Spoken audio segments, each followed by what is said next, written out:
Hai Nakama Squad, kembali lagi bersama Nakama Aquatics. Industri aquaculture bisa jadi penggerak utama perekonomian di sebuah negara. Dalam 30 tahun terakhir, ikan Atlantic Salmon menjadi ikan yang paling laris di pasaran. Dengan industrinya bisa bernilai miliar dolar Amerika Serikat. Industri ini juga bisa menjadi solusi atas terus berkurangnya populasi ikan di bumi ini. Menurut Heiko Blecher, seorang ichthyoologi senior dan juga penemu banyak jenis ikan air tawar, setiap menitnya ada satu ikan air tawar yang hilang karena kerusakan habitat dan juga penangkapan berlebih. Dengan membudidayakan ikan, sebuah negara, kota, atau daerah tidak lagi harus bergantung kepada pasokan ikan di alam. Budidaya ikan bak sebuah investasi yang menjamin kehidupan umat manusia di masa depan. Itulah yang dilakukan oleh Mesir, negara penuh sejarah yang letaknya di benua Afrika. Sungai Nil menjadi pusatnya aquaculture di Mesir dengan peran pemerintah sebagai pendukung di belakangnya. Mengapa Mesir saat ini terang-terangan bilang kalau mereka sudah tidak lagi bergantung kepada hasil alam? Yuk tonton videonya sampai habis ya. Bab 1. Mesir, negara awal yang praktekkan aquaculture. Warga Mesir kuno sudah mulai mempraktekkan aquaculture sejak 4.000 tahun yang lalu sebelum Masehi. Bahkan lebih lama dari masyarakat Cina yang menurut sejarah baru memulai praktek aquaculture sekitar 3.500 tahun sebelum Masehi. Jadi orang-orang di Mesir lebih duluan 5.000 tahun ketimbang mereka yang tinggal di Cina. Coba tebak, ikan apa yang dipelihara di tahun segitu? Jawabannya sangat mengherankan sih, yaitu Nile tilapia atau ikan nila. Ikan nila ternyata sudah ada sejak ribuan tahun lalu dan belum mengalami evolusi yang berarti. Sejak ribuan tahun lalu, ikan ini memang ditakdirkan buat jadi ikan ternakan. Makanya ikan nila memang jadi salah satu ikan andalan aquaculture. Bahkan mungkin bisa jadi maskotnya industri aquaculture. Para warga Mesir kuno ini membuat kolam-kolam yang lokasinya sangat dekat dengan Sungai Nil. Mereka memelihara dan membudidayakan ikan-ikan di dalam kolam. Persis dengan apa yang dipraktekkan sampai detik ini. Sejak saat itu, warga Mesir terus memanfaatkan besar dan megahnya luas Sungai Nil sebagai tempat mereka mencari mata pencarian, yaitu dengan ternak ikan. Produk unggulan Mesir dalam pengembangan industri aquaculture-nya, ya ikan lokal mereka yaitu ikan nila atau biasa dikenal dunia internasional dengan nama tilapia. Mesir menjadi produsen tilapia terbesar kedua setelah Cina pada tahun 2010. Namun prestasi ini dinilai menurun karena mereka disalip oleh sebuah negara yang berada di Asia Tenggara. Siapa tebak? Indonesia. Negeri kita saat ini berada di posisi 2 penghasil ikan nila terbesar di dunia. Setelah Cina, barulah Mesir peringkat ketiga. Cina berhasil memproduksi sekitar 1,7 juta ton ikan per tahunnya. Indonesia dengan 1,2 juta ton dan Mesir dengan 967 ribu ton setiap tahunnya. Data ini diambil di tahun 2017. Katanya sih Indonesia pada 2020 kemarin sempat turun produksinya. Tapi peringkatnya sih tetap peringkat 2. Mesir di sisi lain bisa sangat berjaya karena Sungai Nil menawarkan fasilitas yang tidak dimiliki oleh negara lain, termasuk Cina dan Indonesia. Walau sama-sama negara besar, tapi Cina dan Indonesia tidak punya sungai sepanjang Sungai Nil dengan segala sumber daya alamnya. Saking berhasilnya industri aquaculture Mesir, mereka adalah pemimpin untuk masalah produksi ikan beserta nilai keuntungannya di benua Afrika. Mesir punya industri aquaculture bernilai 1,3 miliar dolar AS. Uang segitu sama kayak keuntungan film Hollywood yang ditonton oleh ratusan juta orang di seluruh dunia. Mesir dapat segitu banyak cuma dari jualan ikan ke warganya sendiri dan luar negeri. Era aquaculture modern Mesir dimulai sejak tahun 1930-an, tapi baru pada tahun 1961 pemerintah Mesir melihat potensi besar yang bisa dimanfaatkan dari usaha ternak ikan ini. Mereka membangun sebuah area khusus ternak ikan seluas 120 hektar yang diisi oleh kolam-kolam besar. Tempat budidaya ikan ini menernak ikan kayak nila, ikan mas, dan ikan mulet. Nah, pemerintah Mesir tidak berhenti buat investasi di industri ini dengan terus mengembangkan spot-spot yang bisa dijadikan tempat budidaya baru. Pada tahun 1980-an, pemerintah Mesir kembali menambah amunisinya dengan membangun 4 tempat penetasan, 6 tempat budidaya ikan baru, serta 5 tempat pembesaran ikan.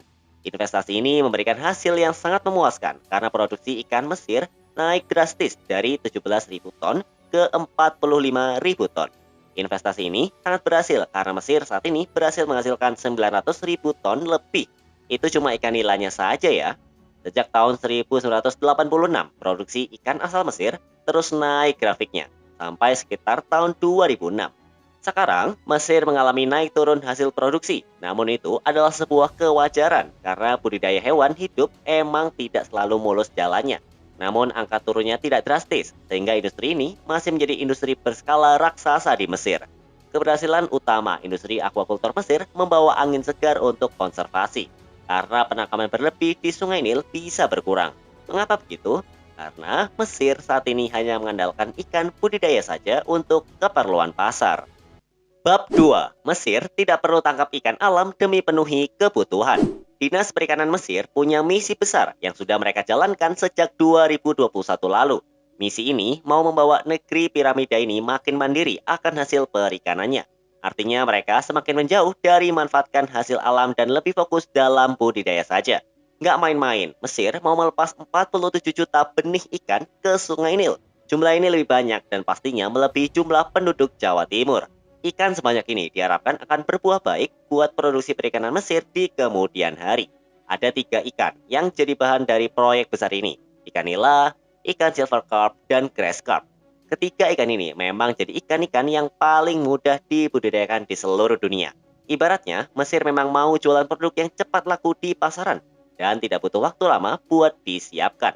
Ikan-ikan yang punya pertumbuhan lambat udah pasti nggak akan diminati oleh industri aquaculture. Karena berbeda dengan industri ikan hias, mayoritas dalam aquaculture, ikan itu dihitung dari berat, bukan dari jumlah. Yang menentukan harganya itu berat per kilo, bukan harga per ekor. Proyek besar ini tidak hanya dikerjakan sama satu orang, tetapi pemerintah juga merangkul banyak pembudidaya di sana. Contohnya, 1 juta benih ikan dari total 2,5 juta yang tahun ini dilepas dibudidayakan oleh Tobara Breed yang berlokasi di Fayoum Wadi Al Rayyan. Sisanya baru dilepas ke Sungai Nil. Lewat strategi ini, Mesir berhasil menjadi negara ke-6 di dunia dan pertama di Afrika dengan hasil perikanan terbesar sejak tahun 2019. Mesir sangat sungguh-sungguh dengan menggarapkan industri aquaculture mereka. Kunci kesuksesannya adalah negara ini sangat baik dalam memproduksi bibit ikan. Bibit ikan berkualitas masih jadi masalah besar industri aquaculture Indonesia dengan banyaknya pembudidaya yang mengeluhkan pasokan bibit yang kurang dan terbatas, serta kualitasnya yang tidak terlalu baik. Walau dengan masalah seperti ini, Indonesia masih di atas Mesir dalam hal peringkat dan kualitas hasil produksinya. Tapi harusnya kita juga bisa sebaik Mesir. Bayangkan kalau Indonesia bisa sukses memproduksi 92 juta benih ikan yang saat ini tengah dikembangkan lagi sama Mesir. Pembudidayanya pasti bakal senyum karena pasokan benih yang bisa jadi penyambung usia usaha mereka akan terjamin kualitas dan kuantitasnya. Mesir juga menjadi negara yang sangat niat buat mengembangkan ikan nila.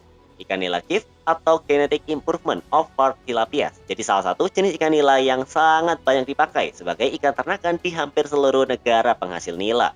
Ikan rekayasa genetik ini memang dibuat untuk diternak.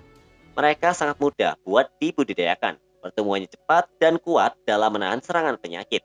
3 faktor ini menjadi hal yang paling mengganggu tidur para pembudidaya karena salah sedikit saja cuan mereka bisa hilang dan terancam malah rugi.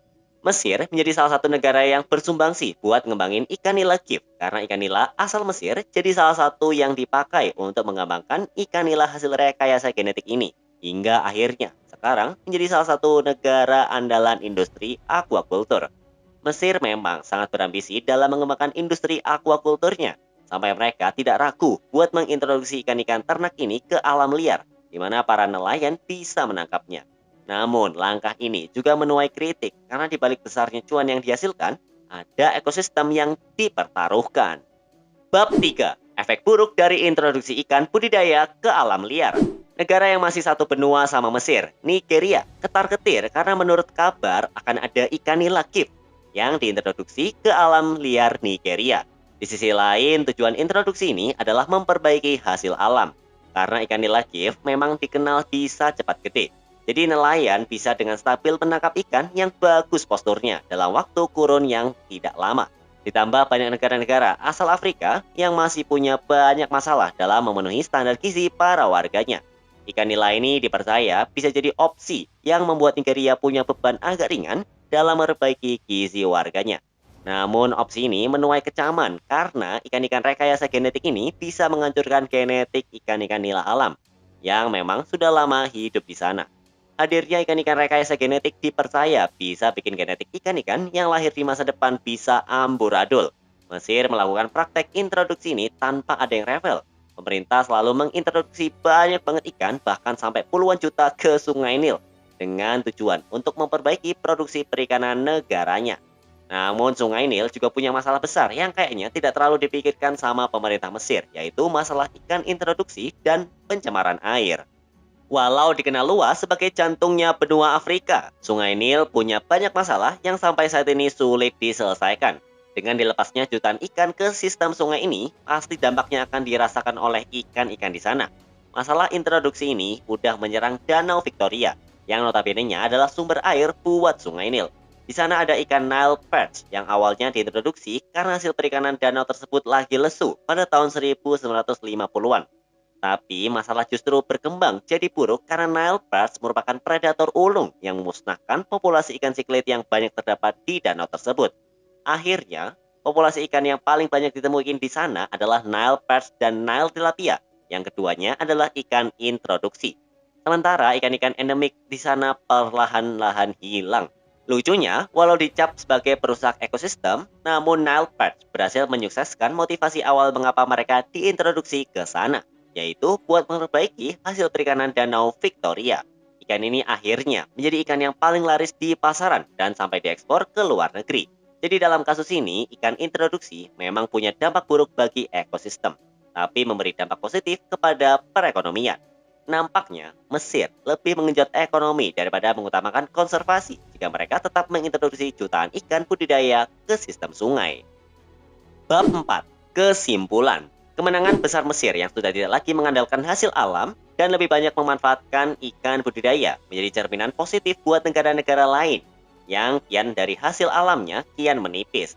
Dengan komitmen besar dan nilai investasi yang juga besar, Mesir berhasil menjadi negara yang mandiri dalam aquaculture-nya. Tapi di sisi lain, praktek ini menuai dampak buruk, apalagi kepada ekosistem, di mana ikan-ikan endemik yang secara value tidak berguna akhirnya bisa lenyap. Positifnya, posisi mereka bisa digantikan oleh ikan-ikan hasil budidaya yang punya value untuk dijual. Sungai Nil masih punya banyak masalah, salah satunya adalah ikan introduksi. Tinggal dipikir saja, mana yang lebih penting, cuan atau ekosistem? Menurut kamu gimana? Tulis di kolom komentar ya. Sampai jumpa di video-video nakama aquatic selanjutnya.